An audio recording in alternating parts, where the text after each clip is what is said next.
4월 중에 안 되면 2030년까지 힘들다. 이 법안을 다시 처음부터 논의해야 되는 상황이 생길 수 있다라고 하는 겁니다. 한국도 마찬가지죠. 디지털자산기본법이 연내 통과가 안 되면 법안 자체가 동력을 잃을 수 있다라는 겁니다. 네, 안녕하십니까 블록미디어 구독자 여러분. 자, 비트코인 가격을 먼저 보겠습니다. 지금 바이낸스에서 가격이 74,000달러대까지 다시 올라오긴 했는데요. 사실 주말 사이에 78,000달러대까지 터치를 했었거든요. 그래서 디지털 자산 시장 전반적으로 또 위험 자산 시장이 전반적으로 좀 회복하는 모습이었는데 다시 73,000달러대로 하회를 했습니다.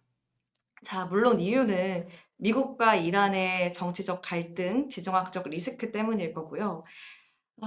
이제 이 갈등 때문에 다시 이제 비트코인도 하락을 했고 유가 자체도 다시 상승을 했습니다. 그럼 이 타임라인 자체를 다시 한번 살펴보겠습니다. 먼저 17일 78,000달러대까지 상승한 그날 호르무즈 해협을 이란이 다시 개방하겠다고 선언을 했습니다. 상업용 선박에 완전히 개방을 하겠다라고 하면서 미국과 이란의 종전 기대감이 좀 시장에 퍼졌었고 위험자산 시장도 좀 투자 심리가 회복될 거라는 기대감에 유가 자체도 80달러대 선으로 다시 내려왔었고요. 비트코인도 마찬가지고 미국 증시 그리고 코스피도 모두 상승을 했던 저번 주 말이었습니다. 그런데 18일 다음날 트럼프 대통령이 다시 이란 항구에 대한 해상 봉쇄는 계속될 거다. 이란 항구에서 나오는 배들은 막을 거다라고 말을 했습니다. 그러니까 이에 대해서 이란이 이제 발끈을 한 겁니다. 미국이 항구 봉쇄, 우리 항구를 막는다는 거는 휴전 위반이다. 그러니까 휴전 협상안에 적혀있지 않았던 내용이다. 하면서 다시 호르무즈 해협을 봉쇄했습니다. 그렇게 되고 다시 국제유가는 올라갔고 투자 심리도 좀 한풀 꺾였습니다. 자, 그리고 다음날 19일에는 미국이 이란 선박을 납포하기도 하면서 조금 더 갈등이 커져갔는데요. 다시 이렇게 갈등이 재점화되는 거 아닌가 하면서 불씨를 일으켰던 주말이었습니다. 자, 납포를 했다는 거는 그 선박이 지나가지 못하도록 이제 막았다는 거고, 기관실 쪽을 이제 총격을 가해서 이제 움직이지 못하도록 했다고 합니다. 그러고 나서 19일 한국 시간으로 어제 밤에 도널드 트럼프 대통령이 자기 소셜 미디어에다 이렇게 올린 건데요. 이란이 어제 호르무즈 해협에서 총격을 가했다. 그러니까 호르무즈 해협을 지나가는 선박에 대해서 이란 측이 총격을 가했다. 그러니까 이거는 위반한 행위다라고 한 겁니다. 그리고 나서 현지 시각으로 20일에 평화 협정이 있을 예정이었거든요.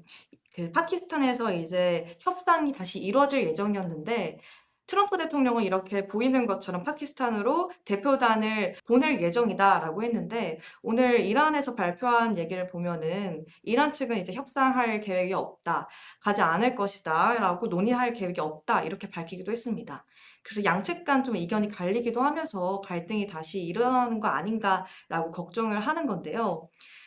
특히 뭐 트럼프 대통령은 여기서 말을 하는 것처럼 이란이 호르무즈 해협을 뭐 재봉쇄하겠다고 했는데 이미 우리는 이란 항구를 봉쇄한다고 밝혔다. 근데 무슨 뭐 재봉쇄냐 하고 뭐 이란만 손해다. 우리는 손해 보는 거 없다.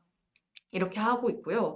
또 외신의 보도 따르면은 휴전 협상 기한이 22일까지거든요. 22일을 데드라인으로 두고 있는데 22일까지 협상이 이루어지지 않으면 공습을 재개할 거다라고 이제 적혀 있는 겁니다. 자, 이제 마지막 문단에 보이는 것처럼 만약 받아들이지 않는다면 미국은 이란의 모든 발전소와 모든 다리를 파괴할 거다라고 이제 하는 겁니다. 지금 양측 의견이 좁혀지지 않는 상황이기 때문에 국제 유가도 상승을 6% 가까이 아침에 선물 가격이 올랐고요. 비트코인 자체도 살짝 소폭 하락을 했던 모습이었습니다. 자, 그렇기 때문에 이제 22일 데드라인 때까지 협상이 이루어지는지 살펴보셔야 될 것 같습니다. 자, 그리고 또 디지털 자산 시장의 핵심 쟁점이죠. 모두가 관심을 갖고 있는 미국의 법안, 클래러티 법안입니다. 사실 클래러티 법안이 지난주 중에 이제 마크업, 심의가 상원 은행위원회에서 다뤄질 걸로 예상을 하고 있었는데요. 또다시 이제 밀렸습니다.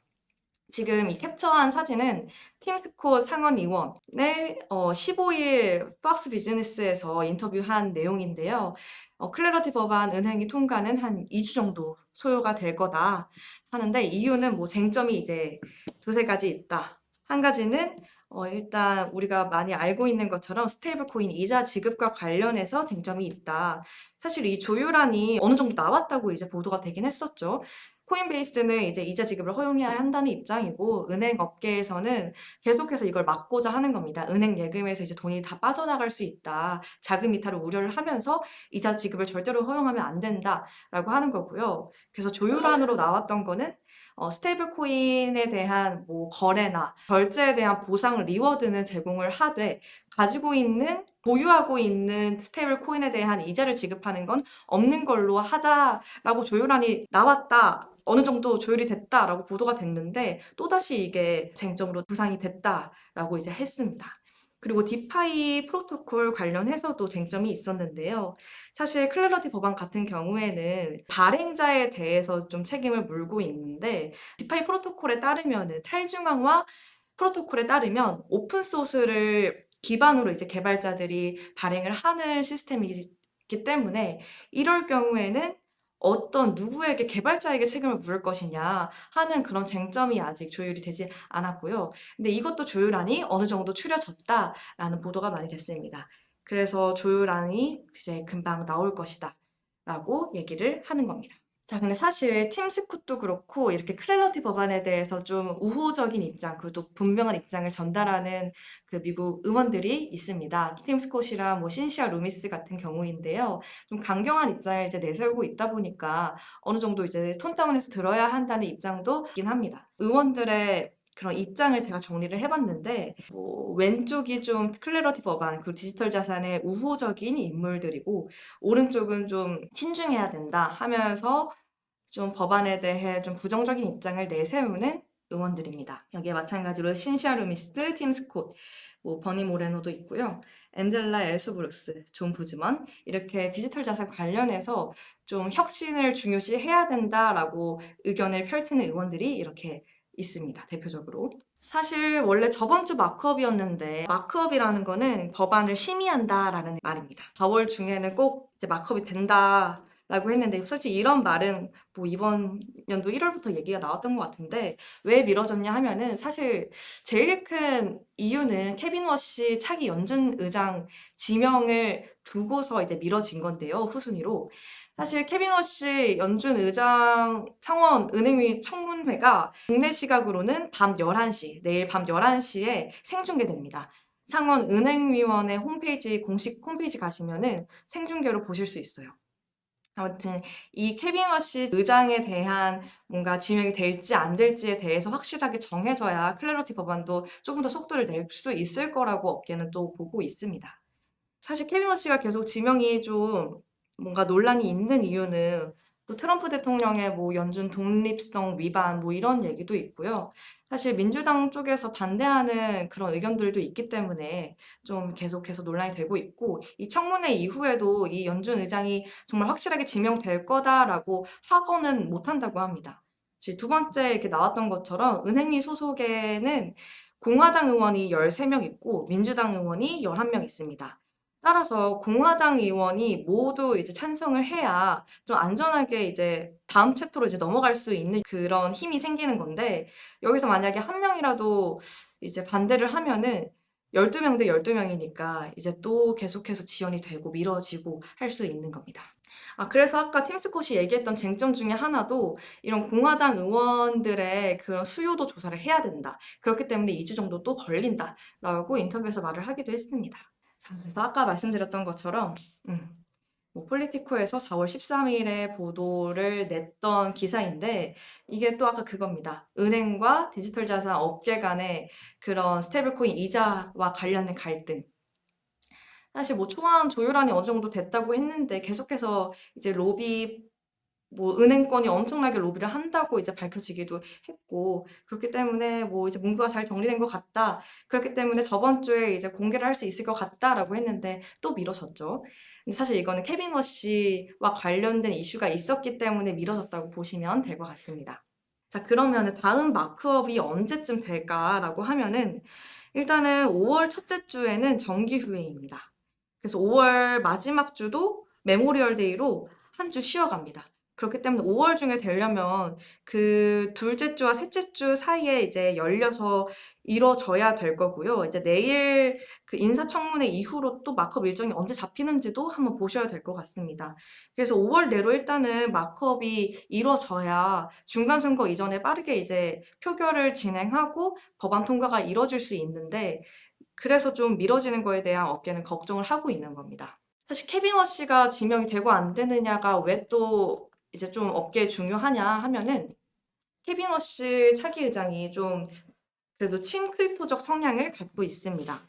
이제 케빈 워시의 좀 경력을 보면요. 일단은 백악관 경제자문위원회로 특별보좌관으로 일을 하기도 했고, 연준 이사로 있기도 했습니다. 그리고 나서 민간에서도 일을 했는데, 뭐 UPS 부이사장도 하고, 뭐 대기업의 이사진으로 참여도 하고, 또 스탠리 드러켄밀러라는 억만장자 투자자의 핵심 경제 고문으로도 이제 활동을 하기도 했습니다.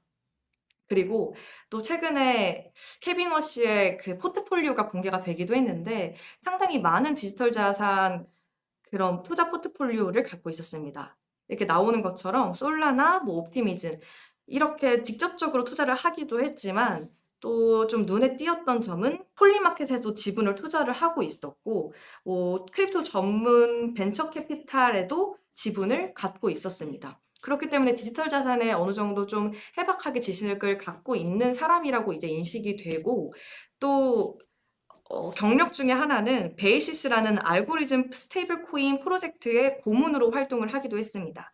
그렇기 때문에 스테이블 코인에 대한 그런 통화 체계나 안정성이나 어떻게 구축을 해야 될지 지식을 갖고 있는 사람이기 때문에 클래리티 법안에 어느 정도 힘이 되어줄 수 있는 인물로 업계는 기대를 하고 있는 겁니다. 그런데 폴리마켓에서는 이제 클래리티 법안이 연내에 통과를 할까요? 안 할까요? 라고 베팅을 하는 거에 50%까지 이제 떨어졌습니다. 제가 저저번 주쯤에 봤을 때는 그래도 68% 정도 됐던 것 같은데, 더 떨어진 모습이고, 사실 이거 방송 키기 전에 다시 봤을 때는 49%였습니다. 그래서 이제 상당히 이제 베팅 확률이 좀 낮아지는 모습인데요. 왜냐하면은 이제 저번 주에 또 마크업 일정이 미뤄진 것도 있고, 마크업 이후 일정이 그거 통과한다고 해서 바로 또 발효가 되는 게 아니기 때문입니다. 그 이후로는 이제 상업, 농업위의 법안 조정도 필요하고요. 그 이유는 클래러티 법안 자체가 상품이냐 증권이냐 이렇게 나누는 건데, 이 상품이라는 것을 이제 담당하는 데는 농업이고, 증권, 뭐 은행 이쪽을 관리하는 데는 증권거래위원회이기 때문에 이제 농업위와 은행위 간에 이제 법안 조정이 또 필요합니다. 그렇고 나서 법안이 조정되고 나면 그때 상원 본회의로 넘어가는 건데, 이때도 과반수가 필요합니다. 일단은 지금 상원에 의석수가 100석이 있고, 공화당이 53석을 가지고 있고요. 민주당이 45석, 그리고 무소속이 2명 있습니다. 그래서 일단 과반수가 필요한데, 또 여기서 과반수를 넘어서 60표 정도가 필요가 하거든요. 그 이유는 필리버스터라고 소수당이 법안 표결을 막기 위해 약간 토론을 하는 방해 전술입니다. 그렇기 때문에 뭔가 지금처럼 클래러티 법안처럼 민주당과 공화당이 계속해서 좀 이견이 있는 법안 같은 경우에는, 만약에 공화당이 과반수로 이 표결을 넘겼다고 하더라도 필리버스터가 발동이 돼서 계속해서 논의가 되면은 지연도 계속해서 무기한으로 계속 되는 겁니다. 그렇기 때문에 60석 이상의 찬성이 필요합니다. 그리고 나서 트럼프 대통령의 서명이 있고요. 그리고 나서 시행령이 공포되고 발효되는 데까지도 시간이 좀 걸립니다. 그리고 또 대통령 서명에서도 이슈가 있는 게 그 세이브 액트라고, 트럼프 대통령이 투표를 할 때 유권자가 시민권을 이제 보여줘야 되고 신분증까지 그 제출을 하게 하는 까다롭게 좀 절차를 밟는 그런 법안을 내세우고 있는데, 지금 하원 통과해서 상원에 계류 중입니다. 근데 만약에 이 트럼프 대통령이 했던 말이, 이 세이브 액트 아메리카 법안이 통과되기 전까지는 나는 아무런 법안에도 서명하지 않을 거다라고 발표를 하긴 했는데요. 이제 전문가 의견으로는 사실 이거는 단기적으로 압박하는 그런 발언일 수 있다. 사실 트럼프 대통령은 클래러티 법안을 계속해서 입법 빨리 해야 된다 하고 촉구하는 인물이기 때문에 이 클래러티 법안에 서명을 하지 않을 정도로 영향을 미치지 않을 거다라고 하는 의견도 있긴 있었습니다. 아무튼 마크업 이후에도 이렇게 이견이 있다. 그리고 또 지금 하원에서 통과가 됐고 이제 수정이 계속해서 됐잖아요. 그래서 상원에서 최종안이 나오면 또 그 수정된 거를 하원이랑도 이제 협상을 또 해야 되고 그런 과정들이 좀 존재합니다.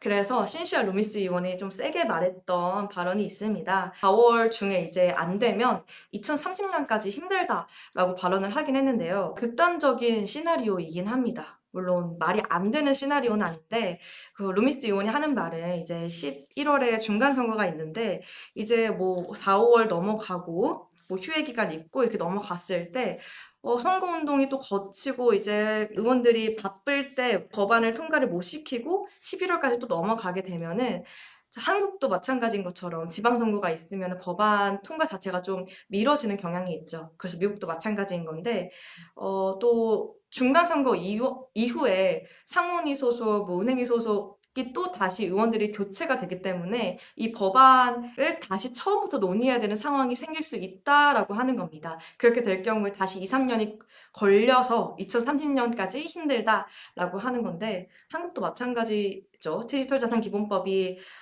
이제 연내 통과가 안 되면 좀 몇 년 동안 힘들다라고 하는 것도 정무위 소속 의원들이 바뀌고 의원들이 교체가 될 가능성이 있기 때문에 법안 자체가 동력을 잃을 수 있다라는 겁니다. 네, 그래서 2030년까지는 미뤄지지 않길 저희가 바라야 될 거고요.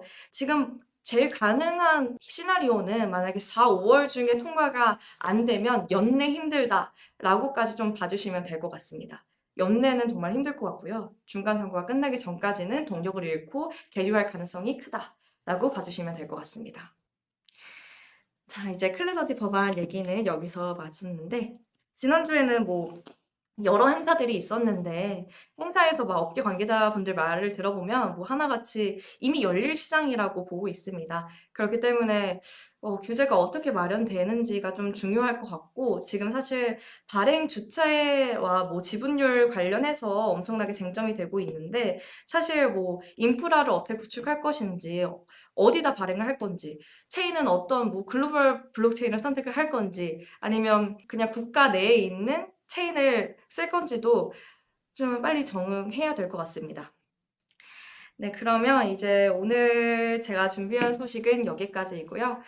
이번 주 좀 중요한 이슈들은 내일 한국 시간으로 오후 11시에 있을 케빈머시 인사청문회를 좀 들여다보시면 좋을 것 같습니다. 오늘 월요일 하루도 너무 고생 많으셨고요. 어제까진 여름이었는데 오늘 다시 흐리고 좀 쌀쌀하네요. 뜨끈한 거 챙겨 먹으시고 일교차 주의하시기 바랍니다. 그럼 지금까지 블록미디어의 김혜영 기자였습니다. 감사합니다.